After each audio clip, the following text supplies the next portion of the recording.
Chittoor assembly TDP అభ్యర్థిగా Gurazala Jaganmohan nomination దాఖలు చేశారు. భారీ ర్యాలీ నిర్వహించి ఆయన నామినేషన్ వేశారు.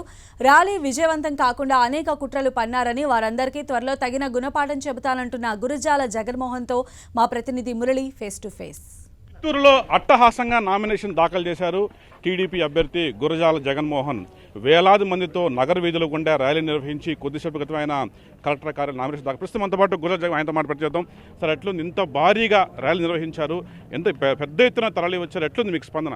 ముందుగా తెలుగుదేశం పార్టీ, బీజేపీ, జనసేన కార్యకర్తలు, నాయకులకి, అలాగే చిత్తూరు నా కుటుంబ సభ్యులుగా భావించే ప్రతి ఒక్క ఓటర్ అందరికీ పేరు పేరున హృదయపూర్వక నమస్కారాలు. ఎందుకంటే ఇవాళ చూశాను, 11 గంటలకి నామినేషన్ వేయాలంటే 12:30 పట్టింది నేను ఇక్కడ చేరుకునేకి. కాబట్టి ప్రజల ముందు టైము ఇంకోటి అవసరం లేదని భావించి నా శ్రీమతి ప్రతిమ గారి చేతుల మీదుగా నా టైం ప్రకారం ఒక నామినేషన్, నేను వచ్చి ఇప్పుడు ఒక నామినేషన్ వేసా. ఇలాగే ప్రజలు రానున్న మే 13న వారి యొక్క అమూల్యమైన ఓటుని తెలుగుదేశం పార్టీకి, అలాగే మా ఎంపీ గారు కూడా ఇవాళ వేశారు.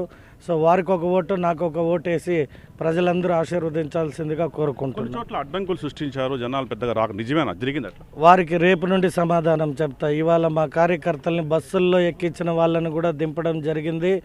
ప్రత్యేకంగా కొన్ని వార్డులు ఐడెంటిఫై చేశాను. వాళ్ళకి ఈరోజు ఇక్కడ నుండే చెప్తున్నా, నా గెలుపు వాళ్ళ ఓటమి ఈ రోజు నుండే ప్రారంభోత్సవం. ఫైనల్గా చిత్తూరు ప్రజలకు ఏం చెప్పబోతున్నారు? మీరు చాలా కీలక దశకు చేరుకోబోతున్నారు. ఇవాళ ప్రచారశాల చివరాఖరు చేరుకోబోతుంది. ఏం చెప్పబోతున్నారు నగర ప్రజలకి?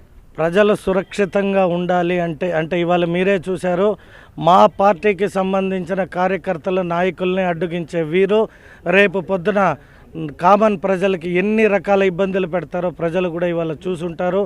రేపు పొద్దున నేను కూడా ఎటువంటి మా అధినాయకుడు ఆదేశాల మేరకు మేము ఎటువంటి హానికరమైన పనులు చేయము. బట్ వాళ్ళు చేసిన ఇవాళ పనికి ఖచ్చితంగా వాళ్ళకి మేము రిటర్న్ గిఫ్ట్ ఇచ్చేకి సిద్ధంగా ఉంటాం. ఇది టీడీపీ అభ్యర్థి గురజాల జగన్మోహన్ చెప్తుంది. చాలా స్పష్టంగా చెప్తున్నారు. వేలాది మంది ఈవేళ ర్యాలీకి తరలి వచ్చారు. వారికంతా కూడా ఆయన కృతజ్ఞతలు తెలియజేస్తున్నారు. అయితే కొంతమంది ర్యాలీని అడ్డుకునేందుకు ప్రయత్నించారు. అట్లాంటి వారికి తాను త్వరలోనే సరైన సమాధానం చెప్పబోతున్నట్టుగా కూడా గురజాల జగన్మోహన్ చెప్తున్నారు. ఈవేళ జరిగిన పరిణామాల ద్వారా చిత్తూరు ప్రజలు వాస్తవ పరిస్థితి తెలుసుకోవాలో, తెలుగుదేశం పార్టీకి పట్టం కట్టాలని కూడా గురజాల జగన్మోహన్ విజ్ఞప్తి చేస్తున్నారు.